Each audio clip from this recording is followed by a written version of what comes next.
Kumbinsido si Senator Bato de la Rosa na isang kulto umano ang Socorro Bayanihan Services Incorporated o SBSI.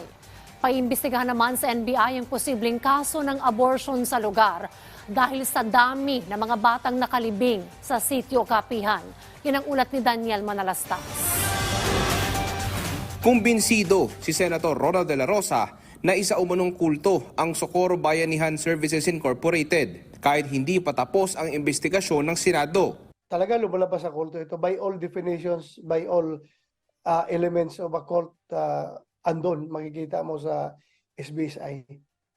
Yung strict reverence to a single personality. Yan yung kulto eh. Yun lang yung pagiging yung paghihil niya kuno sa pagiging quack doctor doon sa mga naniwala mga tao, pinapainom sa kanila yung tae ng kambing. So that's just very very unsanitary. So hindi mo pwedeng ipainom yan kung hindi talaga kulto yung miyembro ng kulto yung umiinom.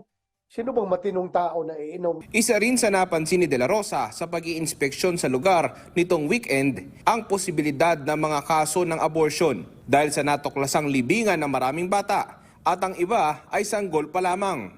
Posible mangyari kasi wala pa namang allegation na about abortion, no? Pero baka nangyayari yun dahil ngayon nga puro tag one day pa lang yung anak ngayon namatay agad.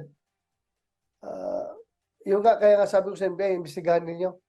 At merong kuwan doon, merong minor de edad na nagsabi doon sa committee hearing na hindi niya alam na buntis na pala siya. Hinggil naman sa posibilidad na may private army at shabu laboratory sa Kapihan ayon sa senador. So far wala tayong nakita about private army. Kung meron man, sigurado ako, alam na nila yung arrival natin. Kung meron man, nilinis na nila yon. Hindi ko rin masabi na naitago nila. Hindi ko rin masabi na meron na naitago nila at hindi ko rin masabi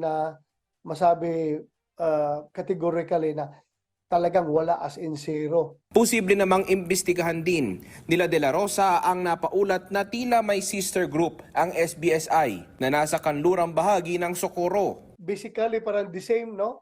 Sabi pa nga mas malala pa daw doon dahil nga aside na bawal pumasok yung outsider, meron silang sariling gobyerno doon, may sariling currency. May sariling currency sila doon. Hanggat hindi umano nagsasabi ng totoo si J. Renz Kilario o mas kilala bilang si Senyor Aguila na leader ng grupo at 3 iba pang leader ng SBSI na nakadetine ngayon sa Senado, ayon kay De La Rosa, mananatili pa sila rito. Daniel Manalastas para sa Bayan.